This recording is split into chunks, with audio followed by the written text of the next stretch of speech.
This is genocide. Bro, since they already got, matter of fact, let's go to Isaiah 42. I'm going to show you how they doing this. They already got 10% of us locked up. That's the easy way. If 10%, so you got to understand, one don't make one. One make five and five make 50. That's how the number roll. You know, like for example, you know, when you look at your grandparents, your great-grandparents, your great-great-grandparents, you know, one started way up at the top, and one made when you look down, it's like 80 of y'all now, off of one person. So for you to take 10% of our population and put them in jail, like you really trying to knock us out, like by the millions, just by putting 10. Just think about what Jacob and his wife, Jacob and his 4 wives made a nation, made 70 walk in and walk out a number they can't count. So I'm just saying. Let's Isaiah 42 picks up at verse 19. Who is blind but my servant? We blind. We blind. We the servant, we blind. The children of Israel, that's what we talking about. Keep reading. Or deaf as my messenger that I sent. Go ahead. Who is blind as he that is perfect, and blind as the Lord's servant, seeing many things, but thou observest not, opening the ears, but he heareth not. He talking to us African Americans, as we like to be called, and he's saying that you see many things, but you ain't observing nothing. He say your ears you're open, but they ain't hearing nothing. Keep reading. The Lord is well pleased for his righteousness' sake. He will magnify the law and make it honorable. But this is a people robbed and spoiled. So now he's talking about the people, the children of Israel. And he like, man, they've been robbing us and spoiling us. They've been doing us dirty from day one. Go ahead. They are all of them snared in holes. They are hid in prison houses. You see where we are? We hid in prison houses. Let me show you something here. I'm reading this from, matter of fact, you can read this. Read this. Prison population exceeds 2 million. Start from up there, according to Justice. According to a Justice Department report released in July 2003, the U.S. prison population surpassed 2 million for the first time. 2,166,260 people were incarcerated in prisons or jails at the end of 2002, the latest statistics available. Since 1990, the U.S. prison population, already the world's largest, has almost doubled. To understand something, the United States is the largest prison population. Now, we ain't got more people than India. We ain't got more people than China. But we locking more people up, alright? So that's one thing you learn. But keep going. About 2/3 of prisoners were in state and federal prisons, while the rest were in local jails. The report does not count all juvenile offenders, but noted that there were more than 10,000 inmates under age 18 held in adult prisons and jails in 2002. Go ahead. The number of women in federal and state prisons reached 97,491. Go ahead. About 10.4% of the entire African American male population in the United States aged 25 to 29 were incarcerated. Now this is in 2003. They had 1/10 of us locked up. Go ahead.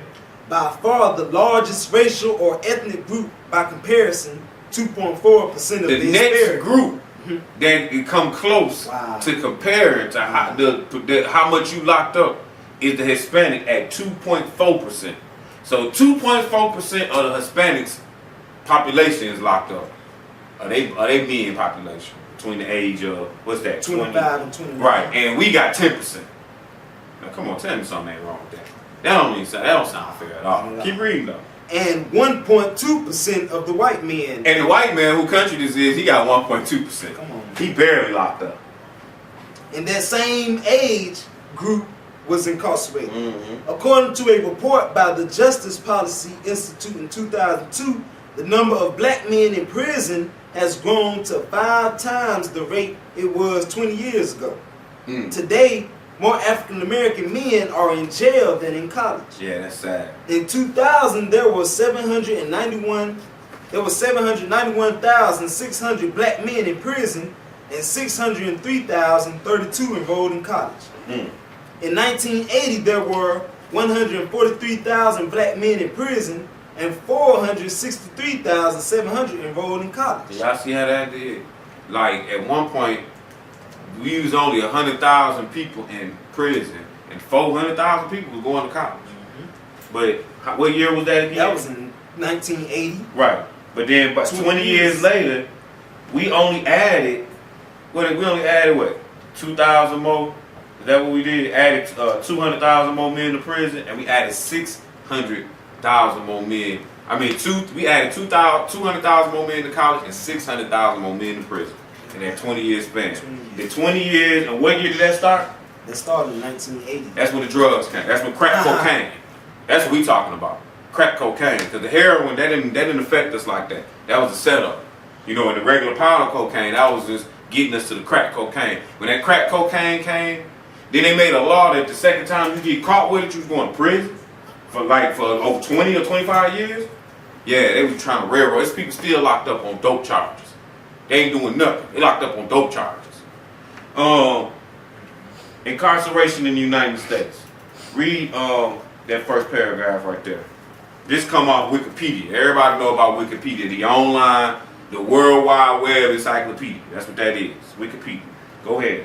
In 2008, approximately 1 in every 31 adults, 7.3 million in the United States, was behind bars or being monitored, probation or parole. In 2008, the breakdown for adults under correctional control was as follows. 1 out of 18 men, 1 in every 89 women, 1 in every 11 African Americans, 9.2%, 1 in 27 Latinos, 3.7%, and 1 in 45 Caucasians, 2.2%. I'm saying they doing us. They railroading us.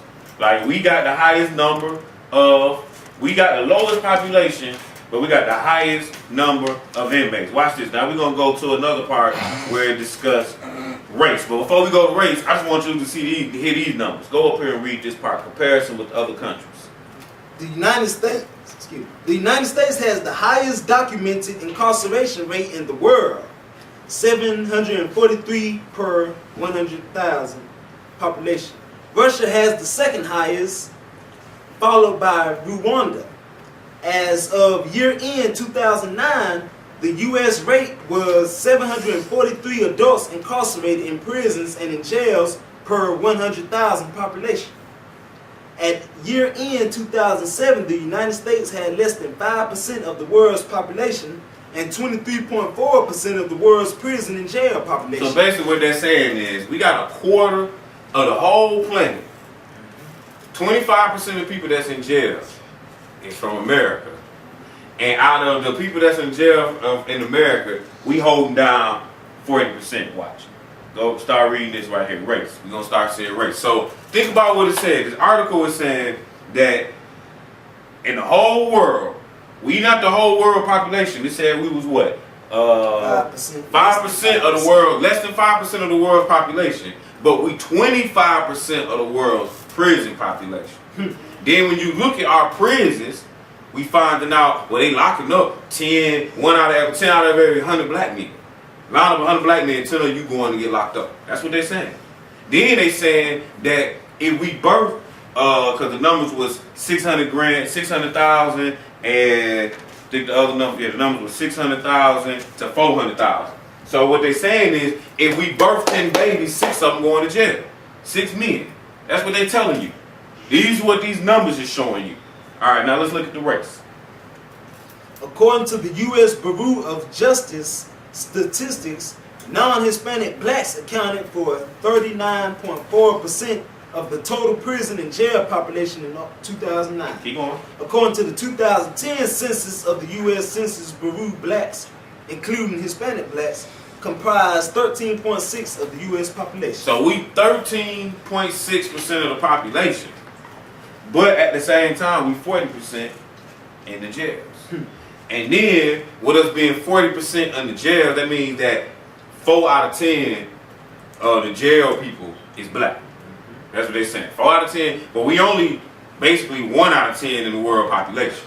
Alright? But then with all that being said though, we 25% of the world population of inmates. So basically, in a nutshell, it's like the whole world is looking like, yeah, y'all keep locking them niggas up. That's basically what y'all get money, y'all built this country, y'all did all this, just keep locking them niggas up. Make sure you keep them behind bars. That's one of the moves. Keep them behind bars, keep them doped up on drugs. So we ain't even put them numbers out there. You see what I'm saying? Like how many people that just on drugs. But if you figuring 1 out of 10 is locked up, dang, like after a while we ain't gonna have but about 50% of our men that's available.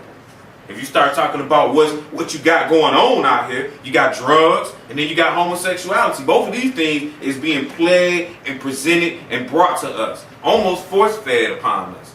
Don't think this your pants hanging down your butt is something that came from a straight man. You know what I'm saying? So they brainwashing your mind to think a particular type of way.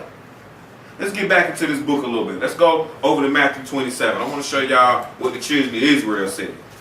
Why this happening? I'm going to show you why this happened. So we was foolish enough to kill our king. That's why. We was foolish enough to do this. And we made statements like this. And this was got us in trouble. Matthew chapter 27 and read verse 24 and 25 when you get there. When Pilate, All right.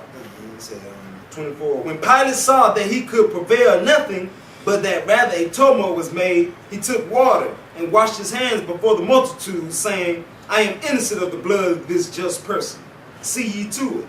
Then answered all the people and said, his blood be on us and on our children. Now let's go to Psalms 69. Now that was at the death of Jesus. And Pilate, the Roman, the white guy, he like, look here, man, I can't find nothing on him. It's like, that's all right. Give us Barabbas and let his blood be on us and on our children. See, these to blame for this. These are the people to blame for this.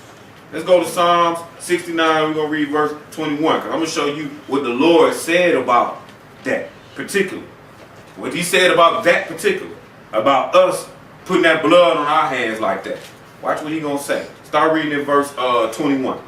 They gave me also gall for my meat, and in my thirst they gave me vinegar to drink. So this Jesus talking. A lot of people don't know when you read the Bible, you get into the book of Psalms, you got prayers and you got Jesus talking.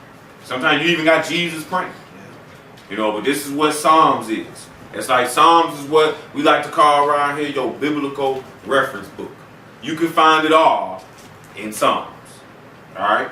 So we had Psalm 69 verse 21. Go ahead. They gave me also gall for my meat, and in my thirst they gave me vinegar to drink. Mm-hmm. Let their table become a snare before them. So you see what he's saying about the people who did this? This was us who did this. This is the Lord. And he's saying they gave me gall, because when he was on the cross, that's when they gave him gall. He was like, I'm thirsty. They gave him a little sponge with some vinegar on it. You know what I'm saying? They ain't going to give him no straight up water. You know what I mean? They were doing him so dirty.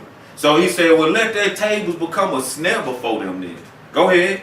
And that which should have been for their welfare, let it become a trap. So this is what he's saying to the children of Israel. Because we the one who put that blood on our hands. He's like, well then, alright, then let their table become a snare before them. And that which should have been before their welfare, let it become a trap. Go ahead. Let their eyes be darkened, that they see not, and make their loins continually to shake. Pour out thine indignation upon them, and let thy wrathful anger take hold of them. Let their habitation be desolate. Now see, that's where we going with this now. So with all that being said, he said, let their habitation be desolate.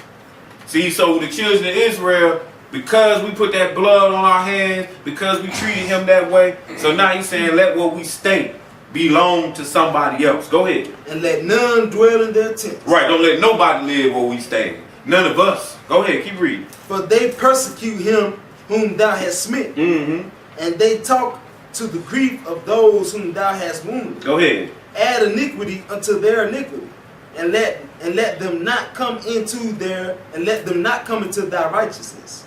Let them be blotted out of the book of the living, and not be written with the righteous. Man, don't put me out that book. Let's go to let's go to Luke chapter 19. He said, put them out the book of the living. That's nasty.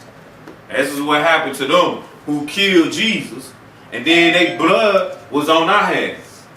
Their blood was placed upon our hands. So now we're gonna go to Luke chapter 19.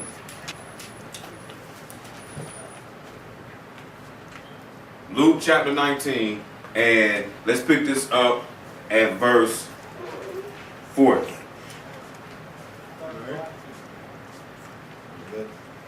Yeah, go ahead. And he answered and said unto them, I tell you that if these should hold their peace, the stones would immediately cry out. And when he was come near, he beheld the city and wept over it, saying, if thou hast known, even thou, at least in this thy day, the things which belong unto thy peace, but now they are hid from thine eyes. For the days shall come. So now Jesus, this is when he was here. This is before he died. So watch what he gonna tell them. Right here. Go ahead. For the days shall come upon thee that thine enemies shall cast a trench about thee, and compass thee round, and keep thee in on every side, and shall lay thee even with the ground, and thy children within thee. And they shall not leave in thee one stone upon another, because thou knewest not the time of thy visitation. So at any rate, it says, thou hast known, even thou, at least in this day, the thing which belong unto thy peace, but now they are hid from thine eyes. For the day shall come upon thee, that thine enemies shall cast a trench about thee, and compass thee round about, and keep thee on every side. So now he talking to the same ones who said they was going to kill him and put that blood on their hand. He said it's going to come a day when your enemies is going to be all around you. They're going to come to get you. They're going to lay thee even to the ground, and their children within thee. And they should not leave one stone upon another, because you didn't know the time of our visitation. Let's go over to Luke 21. Because we're about to read about this in history. Luke chapter 21, and we're going to pick this up in verse 20. And when ye shall see Jerusalem compassed with armies, then know that the desolation thereof is nigh. Then let them which are in Judea flee to the mountains, and let them which are in the midst of it depart out, and let not them that are in the countries enter thereinto. For these be the days of vengeance, that all things which are written may be fulfilled. So